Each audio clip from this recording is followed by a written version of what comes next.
Mga kapatid, kahit saan social media post ka mag-browse, puro baha yung nakikita ko ngayon. Ako ay may bahay sa Olongapo, tsaka sa Subic, baha. Naririto ako sa probinsya ng asawa ko sa Zambales, baha.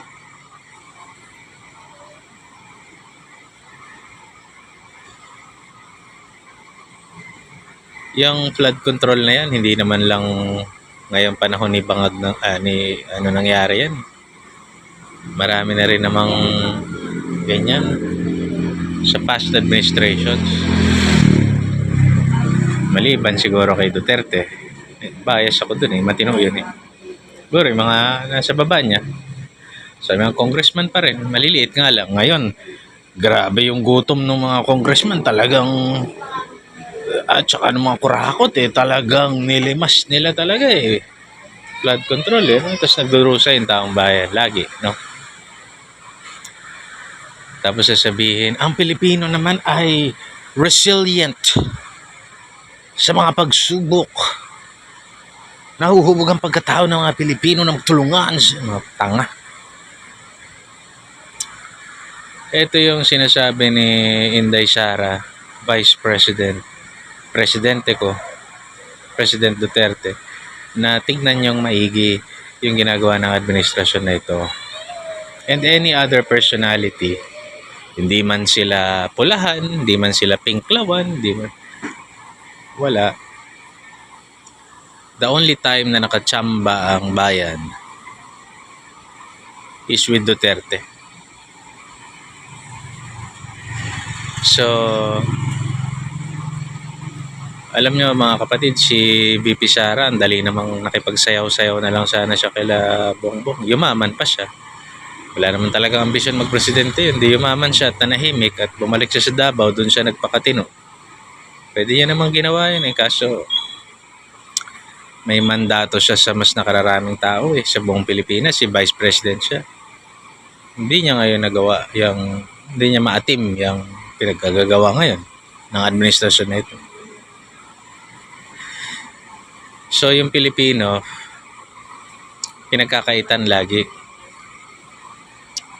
Okay lang naman maging resilient, kailangan sa buhay yun. Okay lang naman magtulungan, magbayanihan, kailangan sa buhay yun. Pero ang tunay na mukha ng karamihan sa nangyayari sa bansa natin, pag may kalamidad, sumasabay ang magnanakaw, sumasabay ang mapagsamantala. Siyempre nakikita nila, puta, yung gobyerno nga, ninanakawan kayo ng pondo, di magnanakaw na rin ako ng bisikleta mo o ng kotse mo. Kita ko yan dito. So talagang it all begins with the leader na maayos. Sabi sa akin dati, bakit masyado kang believe sa kay Duterte? Personality based ka.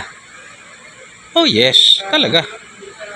Kasi lahat naman ng partido rito madudumi. Nung nagkaroon ng matatag na personalidad yung partido ng PDP laban, luminis. Nasa personalidad. Nasa sa gustong isulong ng isang personalidad. Lahat naman ng mission, vision, goals ng mga partido kunwari is good Pero what they're really doing is yun yung bad. So nasa personality talaga, nasa sa isang personalidad. At sila Duterte lang yung nakita kong gano'n. Again, mahihirapan ako sa kanya kasi no smoking niya. Smoker ako Mahirap humanap ng smoking area. Hirap mamili ng sigarilyo. Mahal na sigarilyo. Kaya lang, aside from that, lahat ng ginagawa niya, gusto ko na Kasi, ordinaryong tao lang ako. Kung ibe-bless ako ng Panginoon maging mayaman, na yung bahay kong malaki, kaya kong patambakan ng hanggang langit, tapos tayo ako ng bahay, hindi ako babahain, hindi ako mag-flash flood, hindi ako landslide, marami ako stock sa freezer, Marami akong solar panels. Hindi ko pa rin gugustuhin makita yung mga kababayan ko na nilulubog sa baha, ninanakawan, pinagsasamantalahan, pumipila ng pagkatagal-tagal, pinapabalik-balik sa mga government agencies, walang nakakamit na hustisya. Hindi ko gusto, hindi ko pa rin siya gusto. Kahit na sabihin mong ako mapapaboran, ako ay di ko naman dinadanas yon. Kunwari dumating ako sa punto na hindi ko na dinadanas yung dinadanas nila, feeling oligarch ako, feeling rich. Hindi ko gusto. Alam mo yung sinabi sa akin ng kaibigan ko, galing sa hirap yun. May kaibigan akong galing sa hirap. Tapos namatay yung foreigner niyang magulang. Nabigyan sila ng mana in trust. Alam mo, sabi niya, nung nagpatayo ako ng bahay sa gitna ng bukid, mataas yung lugar niya eh. Tapos nakikita kong binabaha yung mga tao sa paligid ko, nagpapanik. Hindi naman lahat ng kabahayan, may mga maraming lalaki sa bahay nila, may mga kabahayan, may matanda, tapos may anak siyang babae, tapos may baby. No? Hirap na hirap sila. Hindi ako masaya, sabi. Ginawa niya, tinawag niya silang lahat. This was it in 2011. Baha ng 2011. Tapos sabi, doon ko na-realize, may puso sa kapwa tong kaibigan ko to talaga.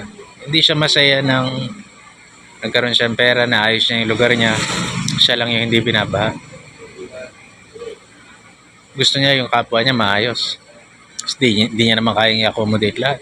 Di naman kayang tulungan lahat. Di niya naman kayang pakainin lahat. So gusto niya okay sana yung mga pamilya. That's the time na talagang nagdesisyon ako o naisip ko. Hindi talaga ako maligaya ng ganun.